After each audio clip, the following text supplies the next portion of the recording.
Assalamualaikum warahmatullahi wabarakatuh. Berjumpa lagi dengan Ibu di pelajaran PPKN.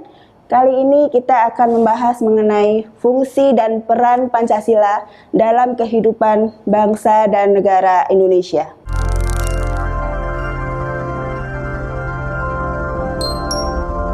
Oke, tentu kita udah tahu ya Nak ya, Pancasila, kita udah belajar tentang Pancasila, kita udah melantangkan Pancasila sejak dari SD setiap hari Senin ya.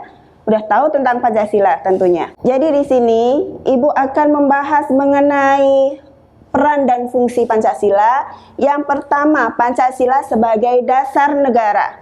Yang kedua, Pancasila sebagai pandangan hidup bangsa. Yang ketiga, Pancasila sebagai kepribadian bangsa. Yang keempat, Pancasila sebagai perjanjian luhur bangsa. Yang kelima, Pancasila sebagai sumber dari segala sumber hukum. Dan yang terakhir adalah Pancasila sebagai ideologi nasional. Yang pertama, Pancasila sebagai dasar negara. Suatu negara pasti membutuhkan landasan ya, landasan atau dasar untuk menentukan arah dan tujuan bangsa. Seperti halnya kalau kita bangun rumah, pasti kita butuh fondasi, butuh dasar ya. Begitu juga dengan negara. Jadi untuk memperkokoh bangsa, kita pasti harus mempunyai dasar atau landasan. Di sini sebagai pedoman untuk mengatur kehidupan penyelenggaraan ketatanegaraan.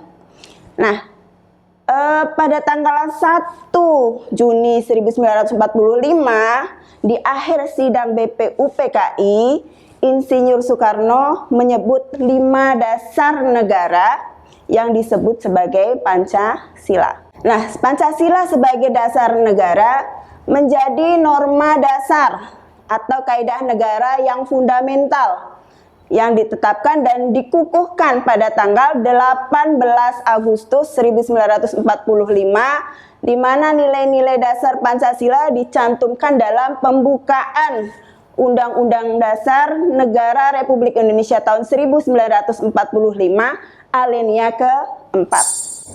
Fungsi Pancasila yang kedua adalah sebagai pandangan hidup bangsa. Sebagai pandangan hidup, Pancasila digunakan sebagai pedoman untuk memecahkan segala persoalan yang dihadapi ketika mengatur kehidupan masyarakat ya, dan ketatanegaraannya, baik urusan dalam negeri maupun urusan luar negeri. Oke, fungsi yang ketiga adalah Pancasila sebagai kepribadian bangsa. Nah, kepribadian bangsa merupakan ciri-ciri watak yang menonjol pada warga suatu kesatuan nasional.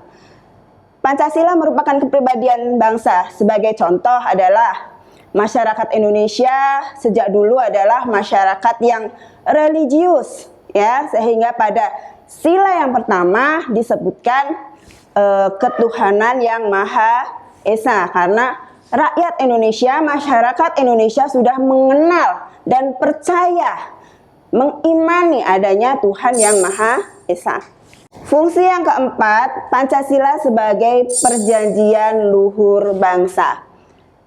Jadi Pancasila adalah merupakan kesepakatan bersama ya para pendiri negara atau founding fathers ya, yang berhimpun dalam BPUPKI dan PPKI yang berasal dari beragam suku, agama, ras, bahkan golongan politik dan ideologi. Jadi para wakil bangsa tersebut berhasil menyepakati sebuah perjanjian luhur ya, perjanjian agung yang disebut sebagai Pancasila yang dijadikan sebagai dasar negara. Fungsi yang kelima adalah Pancasila sebagai sumber dari segala sumber hukum ya. Sumber hukum adalah sumber yang dijadikan bahan penyusunan peraturan perundang-undangan baik tertulis maupun tidak tertulis. Nah, Pancasila sebagai sumber hukum artinya bahwa penyusunan peraturan perundang-undangan tersebut harus bersumber dari nilai-nilai Pancasila. Fungsi yang terakhir adalah Pancasila sebagai ideologi nasional. Ya, ideologi nasional adalah cara pandang atau cara berpikir suatu bangsa. Nah, Pancasila sebagai ideologi nasional merupakan sistem nilai yang ideal yang dicita-citakan dan diyakini kebenarannya untuk mewujudkan kehidupan bermasyarakat, berbangsa, dan bernegara di Indonesia. Pancasila merupakan ideologi yang terbuka. Artinya apa? Bahwa ideologi Pancasila merupakan nilai-nilai yang sudah ada di masyarakat, ya, bersifat dinamis dan mampu beradaptasi mengikuti perkembangan zaman. Bukan berarti sila-silanya diubah, tapi nilai-nilainya yang mengikuti perkembangan zaman. Sekian materi hari ini. Selamat pagi, tetap sehat, tetap semangat. Wassalamualaikum warahmatullahi wabarakatuh.